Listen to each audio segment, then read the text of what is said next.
In this video, we will begin thinking about the whys and hows of becoming a great teacher. As you watch this video, keep the following questions in the back of your mind. Why have you chosen to teach? What does it mean to teach? What does it mean to learn? Imagine that it is the first day of the school year. A new teacher stands outside her new classroom preparing to go inside, where a room full of students is waiting for her. In her mind, the teacher runs through her lesson plans, her own education, and lists of things she's been trying to memorize.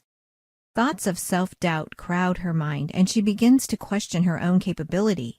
However, she resists the urge to turn around and walk away, even though she suddenly feels unprepared for the task before her. Just then, two children come up to the new teacher and hug her leg, asking if she will be their teacher today. She sees the looks of expectation, eagerness, and excitement on the young students' faces. Suddenly, she realizes that her purpose is not to be an all-knowing and perfect teacher like a robot. Instead, she wants to be loving, relatable, and human.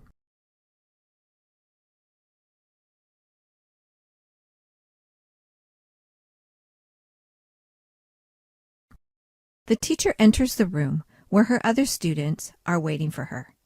She looks around, smiles, and places her lesson plans on the table.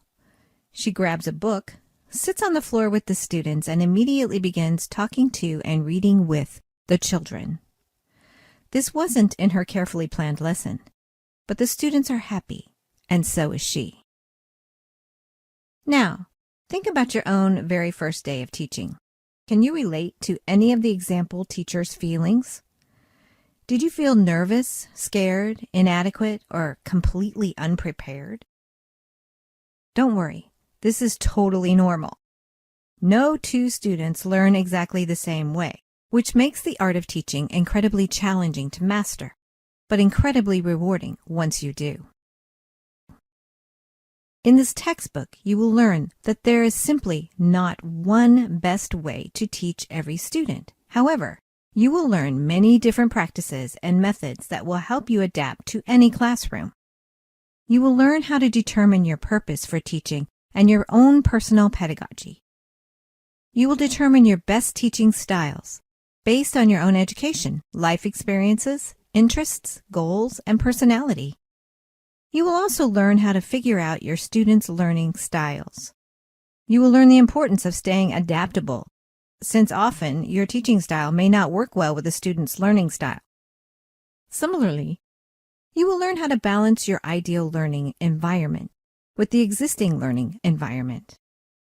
Most importantly, you will learn that being a relatable teacher who is prepared for any type of learning situation is more important than being an all-knowing and perfect robot.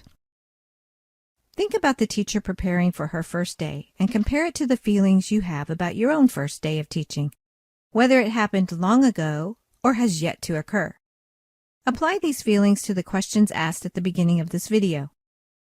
Answer these questions now and keep the answers in mind as you progress through the upcoming lessons.